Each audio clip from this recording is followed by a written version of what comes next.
Before we start this video, I want to show you guys a couple of things.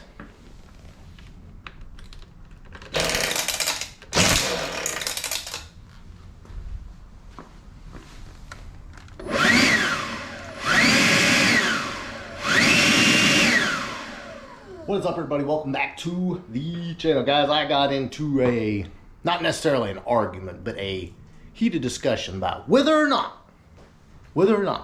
I would Tesla swap one of my Mustangs. So that's the topic today. There's a whole lot of things you may or may not have thought about, but we're going to get into it right now. All right, guys, and let me go ahead and preface this video with this. About a year ago, I got so fed up with my weed eater and also my blower shortly after that. Never wanting to start, never wanting to run, smoking constantly, having to mix the two-cycle and you know, having gas on hand. I made the switch to electric. Best choice I've ever made. By far, best choice. You push the button and they're on. If they run out of battery, you charge it up. It's very freaking simple.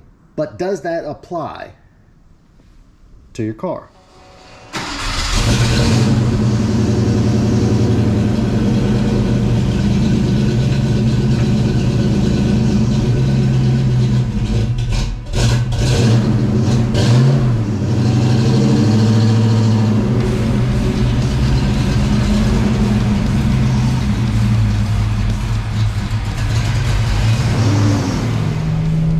Let me recap with you really quickly how the argument went. I admittedly told him that I loved my electric weed eater and my electric blower a lot more.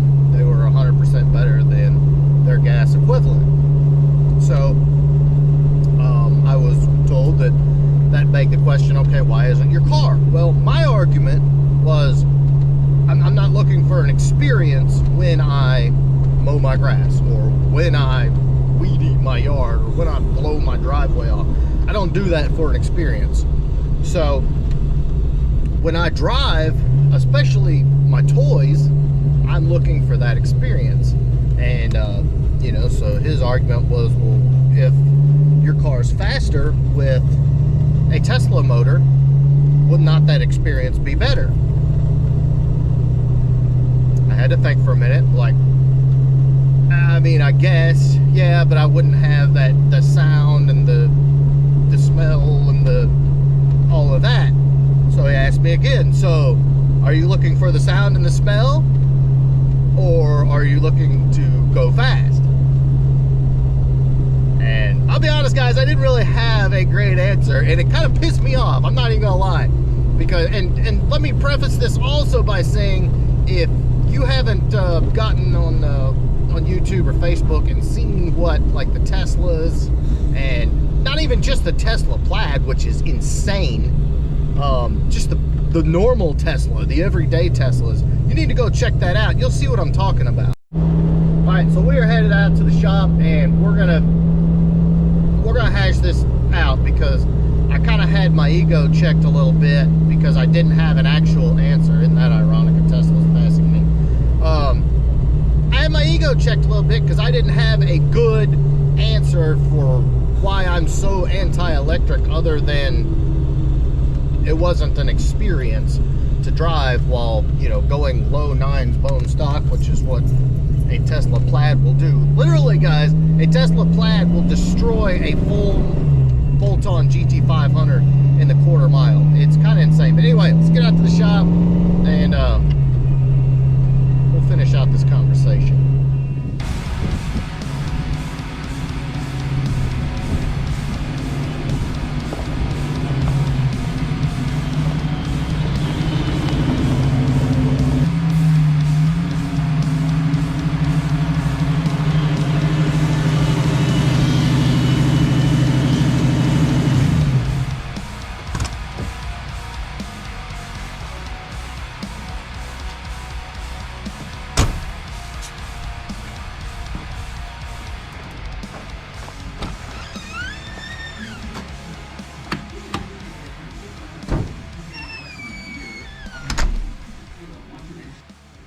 All right, guys, so let's have a little bit of food for thought really quick.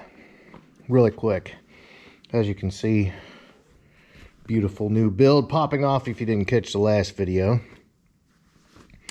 Gen 3 Coyote short block, Gen 5 Whipple, cams, all the good stuff. I'm going to make a lot of power. And then over here, of course, you got Gen 2 Coyote, Gen 3 Whipple, all of that. 700, 800, 900,000 plus horsepower out of combinations like that. So the reality of the situation, the reason we're having this conversation is a Tesla will destroy 1,000 horsepower plus, 1,000 plus horsepower cars with no mods. And you don't have to put sticky tires on. They just kind of go. Now that's a Tesla, granted. A swap would be somewhat different, but you're starting to see where I'm going with this. What is the allure? And I'm kind of asking myself as much as I'm asking you guys, and I want you to drop me honest comments in below this video. What is the real thing that you're missing if we did a Tesla swap? Boys, if you've been around this channel any length of time, you know I'm a horsepower guy. Plain and simple, freaking horsepower guy. That's mine, by the way. That's mine, by the way. Anyway.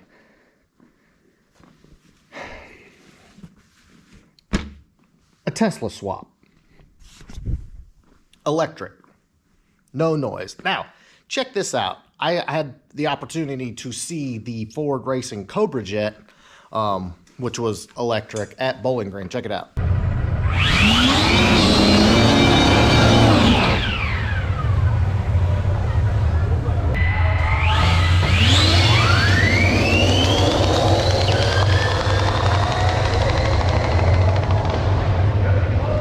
I'm not really sure what the fastest ET on that thing. It was low 8s.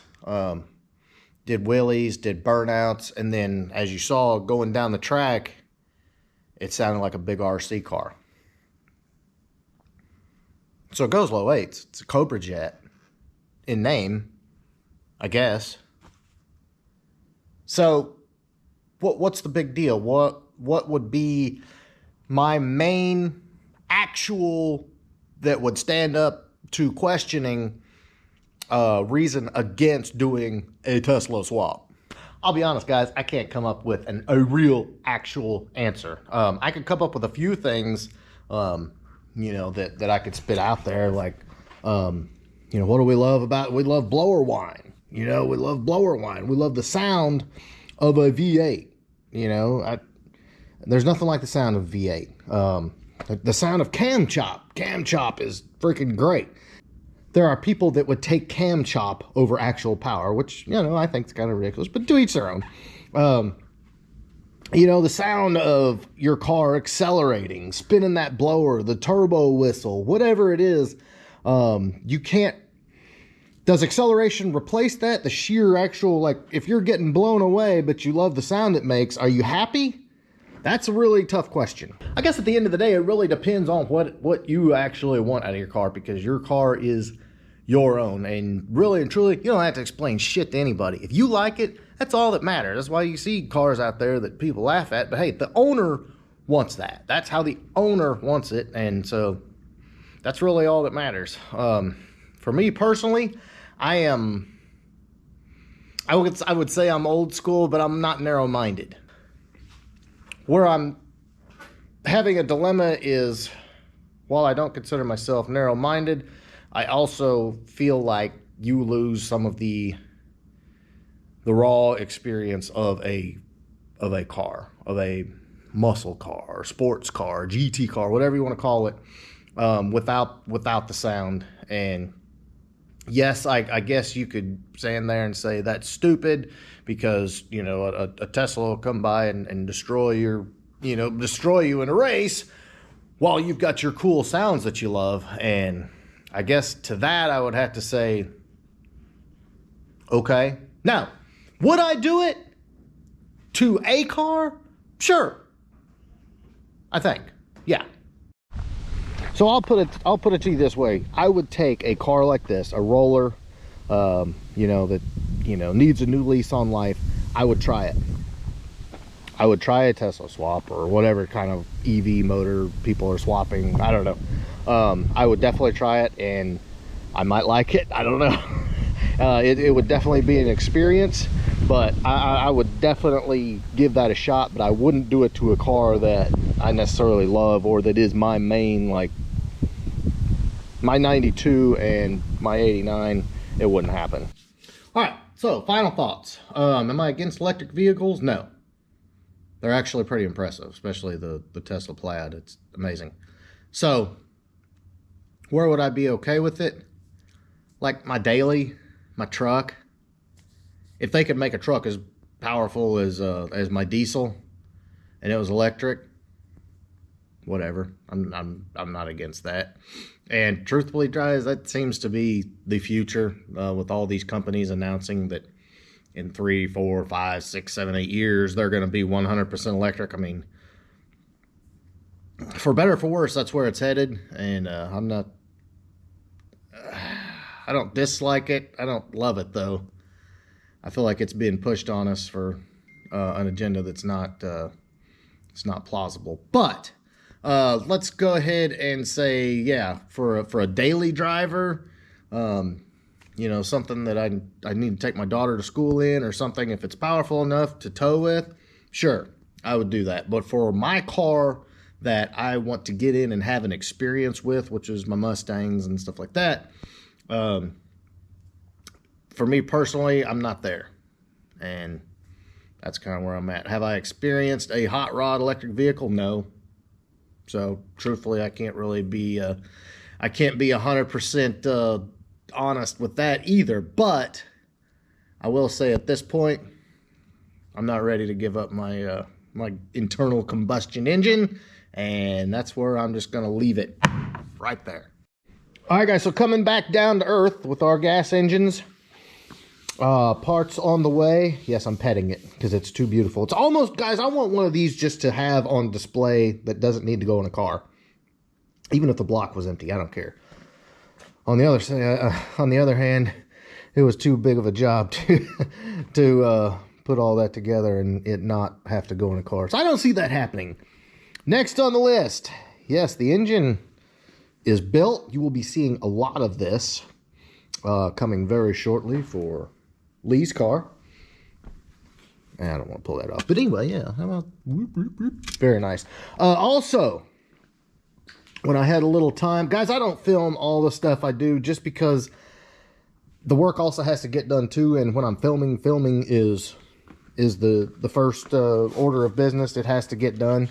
But I did go ahead and pull the cam out.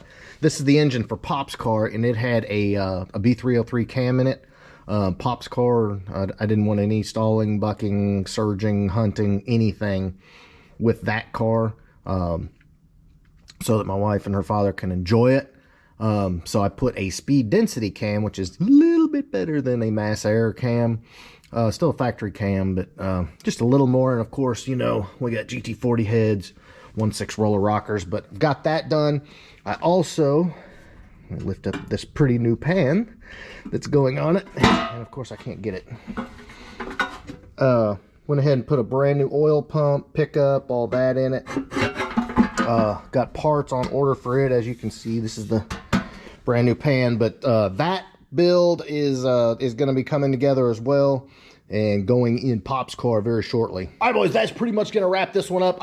I felt like this was something that I needed to do because the electric vehicle thing is really starting to take off with the popularity of the Teslas and other companies really pushing that way. You can't really ignore it. And again, I'm not one of those that just hates something because I don't understand it or it's different. I'm not that type of person. I encourage you guys not to be either. Look, just because something is different doesn't mean it's a bad thing. So don't be scared of it. But yeah, I'm a little apprehensive about all this. No, I'm not doing any electric swaps in the near future that I know of. But it's something you can't ignore, and it's I don't know. It's coming, I guess. Whatever. So that is what is up. If you enjoyed this video, and please, again, guys, drop me some comments below. What are your thoughts? Because this is a relevant issue. It's a relevant topic, and as car guys, it affects us directly. So definitely something we got to deal with. But big thumbs up if you enjoyed this video, and smash that subscribe button. I will catch you on the next one.